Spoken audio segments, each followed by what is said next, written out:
Voici les titres de ce journal. L'Apexi et Jetro lancent Foodex Japon 2016.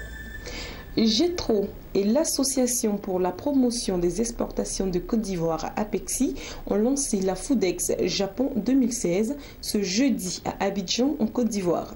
Foodex est la plus grande foire agroalimentaire d'Asie-Pacifique.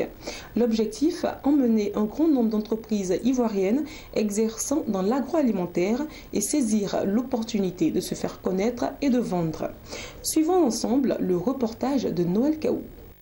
Une conférence de presse pour annoncer un événement majeur, la foire agroalimentaire du Japon, Foodex Japon 2016. Chaque année, ce sont plusieurs milliers de visiteurs qui viennent découvrir les saveurs du monde et surtout rechercher des marchés potentiels.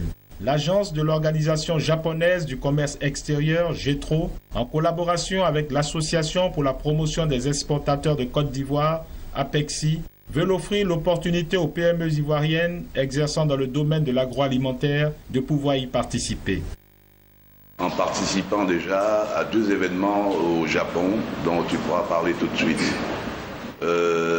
Comme vous le savez, l'Apexi et le rôle de l'Apexi est de permettre aux entreprises, surtout les PME, d'avoir des parts de marché conséquentes sur les marchés étrangers, de manière à ce qu'elles puissent survivre, de manière à ce qu'elles puissent embaucher.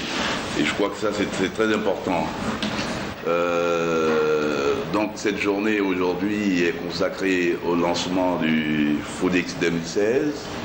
Il faut voir déjà qu'en background, nous avons déjà participé avec Jetro au Foodex 2014 et au Foodex 2015.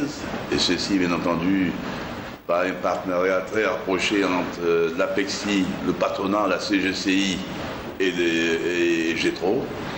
Et nous continuerons à donner notre appui aux entreprises ivoiriennes, notamment les PME, pour qu'elles puissent se développer à l'international. C'est là notre mission. Chaque année, il y a le salon agroalimentaire au Japon qui s'appelle le Foodex et qui est une des plus grandes foires agroalimentaires dans la région Asie-Pacifique et qui attire aussi plus de 90 000 visiteurs. Et donc, c'est une opportunité importante pour les sociétés étrangères qui veulent pénétrer sur le marché Japon. Jetro va installer un pavillon dédié aux entreprises en provenance des pays émergents. Avec ce pavillon-là, les opérateurs ivoiriens peuvent participer avec notre soutien, financement et aussi les logistiques. Toutes les sortes des entreprises ivoiriennes sont attendues. Pour rappel, la Foodex 2015, ce sont 2977 exposants, 77 361 visiteurs, 1511 négociations d'affaires sur le pavillon Jetro, 21 entreprises africaines dont 2 ivoiriennes. Pour cette 41e édition qui se tiendra du 8 au 11 mars 2016 à Makuhari, Messe au Japon, le souhait c'est qu'un plus grand nombre d'entreprises ivoiriennes y participent.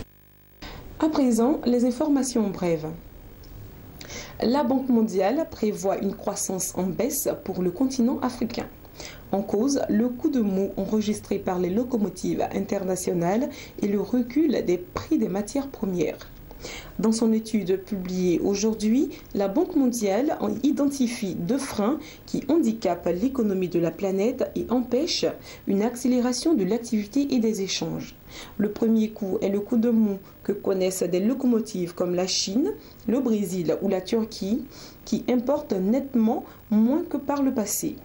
Le second est le recul des prix des matières premières qui, certes, l'affaire des pays non producteurs d'hydrocarbures par exemple, mais qui tarissent une source importante de revenus et qui mettent en difficulté les budgets de nombreux États. Achevons ces informations en bref. Le livre d'ordre de l'eurobond émis le 9 juin par le Gabon atteint 2,75 milliards de dollars. Le succès de l'émission d'un eurobond de 500 millions de dollars dans un environnement difficile caractérisé par une éventuelle hausse des taux d'intérêt américains et la volatilité des prix du pétrole marque la confiance des investisseurs dans les politiques gabonaises.